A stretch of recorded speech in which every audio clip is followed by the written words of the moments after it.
बताओ पहले किसकी मदद की जाएगी। यह है एक हेल्प करने वाला आदमी। इसके सामने 3 घर हैं।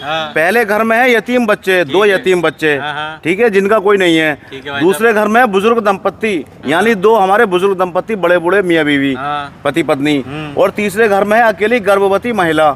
और इस पे खाने का सामान है, इन्हें जरूरत है खाने के सामान की। तो आप ये बताओ, ये पहले सबसे किसके घर में जाएगा, किसकी मदद करेगा? सबसे पहले किसकी? अगर आपने सही आंसर दे दिया, इनाम मिलेगा आपको 1000 रुपए का। 1000 रुपए का। फिर समझ लो 3 घर हैं बराबर, ठीक है। तीनों में अलग अलग तरह के लोग हैं। पहले में है 2 यतीम बच्चे, दूसरे में है 2 बड़े बूढ़े बुजुर्ग पति पत्नी, और तीसरे में है गर्भवती महिला जो प्रेग्नेंट है।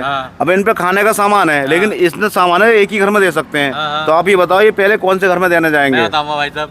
आप बताओ भाई साहब। इनाम रखा भाई साहब? 1000 रुपए का इनाम है बताने का। 1000 रुपए अगर आपने सही आंसर दे दिया तो ये माइंड गेम है, आपका माइंड टेस्ट करना है। आप क्या जवाब देते हो? मेरे हिसाब से जो है पहले इसे इनकी मदद करनी चाहिए, यतीम बच्चों की मदद करनी चाहिए आपके हिसाब से। माँ है ना बाप है। अच्छा चलिए ठीक है, आपका आंसर हुआ यतीम बच्चे। ये कमा नहीं सकते। ठीक है, मैं समझ गया आपका आंसर।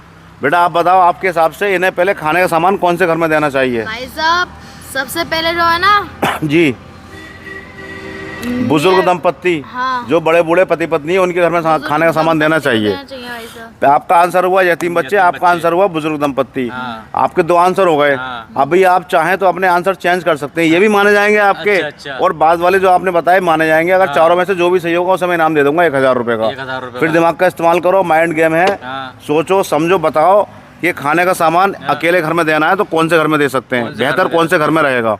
मतलब वैसे तो कोई से में देते सब में बेहतर है, लेकिन सबसे बढ़िया जो इनका टारगेट रहेगा कौन से घर में सामान देने का रहेगा, ये बताओ आप। एक ही घर में देने की खुराक है इनके पास। हाँ, इनके पास इतने सामान है कि एक ही घर में दे सकते हैं। तो इन तीनों मकानों में से कौन से घर में देंगे? तो भाई साहब मैंने जो पहले भी तुमसे ये कहा था क्या कि यतीम बच्चे हैं। हाँ, इनका ना माँ है ना बाप है।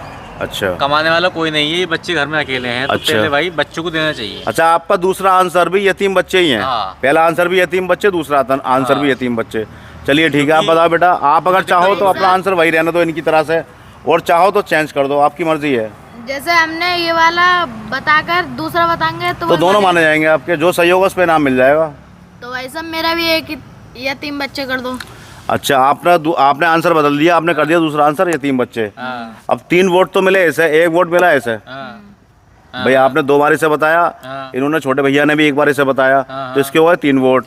ठीक है, और इनके हुए 2 वोट। ठीक है, अब हमारा मामला ये है कि सही आंसर क्या होना चाहिए। यार तुमने मुझे कंफ्यूज कर दिया। दोस्तों मैं समझ नहीं पा रहा हूँ कि इनाम किसे दूँ, इन्होंने मुझे कंफ्यूज कर दिया। इनका आंसर यतीम बच्चे है और बुजुर्ग दंपत्ति है। आप कमेंट करके बताइए कि असल में खाने की असली हकदार कौन से वाली फैमिली है, कौन से घर में खाना देना चाहिए। आप कमेंट करके बताइए, जिसे आप कहेंगे मैं उसे इनाम दे दूंगा। Thank you.